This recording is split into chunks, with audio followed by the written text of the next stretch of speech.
వయసు రీత్యా ఆయన సీనియర్ సిటిజన్ అయినా ఈత కొట్టడంలో నేర్పరి. దేశంలో ఎక్కడ ఈత పోటీలు జరుగుతున్నా ఆ పోటీల్లో పాల్గొనటం, బహుమతులను సాధించటం కొనసాగిస్తున్నారు.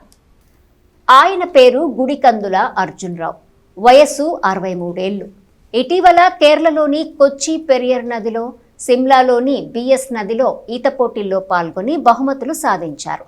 వివిధ రాష్ట్రాల్లో ఈత పోటీలలో బహుమతులను గెలుచుకుంటూ తెనాలికి గుర్తింపును తీసుకొస్తున్న అర్జున్ రావును బుధవారం అన్నదాత సుఖీభవ సంస్థ ఘనంగా సత్కరించింది.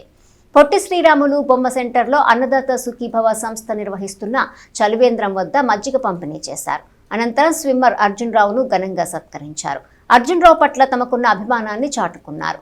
గుమ్మడి వెంకటనారాయణ, అన్నదాత సుఖీభవ సంస్థ సభ్యులు పాల్గొన్నారు. అన్నదాత సుఖీభవ వారి సౌజన్యంతో తెనాలి బోస్ రోడ్లోని శ్రీ పొట్టి శ్రీరాములు గారి విగ్రహం వద్ద ఏర్పాటు చేసినటువంటి వేసవి చలివేంద్రం ఈరోజు మన టీంకి అత్యంత ప్రముఖులు, మనకు మార్గదర్శకులు, పెద్దలు, గౌరవనీయులు శ్రీ గుడికందుల అర్జున్ గారి గౌరవార్థం మన అన్నదాత సుఖీభవ టీం తరఫున వారికి ఈ చిరు సన్మాన కార్యక్రమాన్ని ఏర్పాటు చేయడం జరిగింది.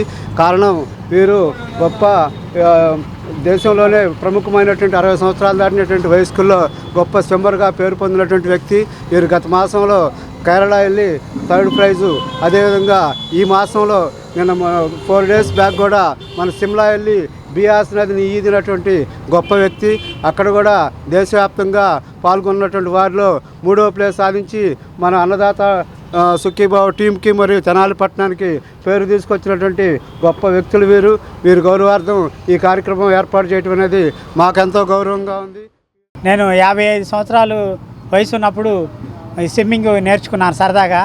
సరదాగా నేర్చుకున్న స్విమ్మింగ్ పోటీల్లో పాల్గొని బహుమతులు ఎందుకు సంపాదించకూడదనే ఉద్దేశంతో దేశంలో ఎక్కడున్నా, ఏ ప్రదేశంలో స్విమ్మింగ్ ఈత పోటీలు జరుగుతున్నా పాల్గొని 1st, 2nd, 3rd ప్రైజులు తీసుకురావడం జరుగుతుంది.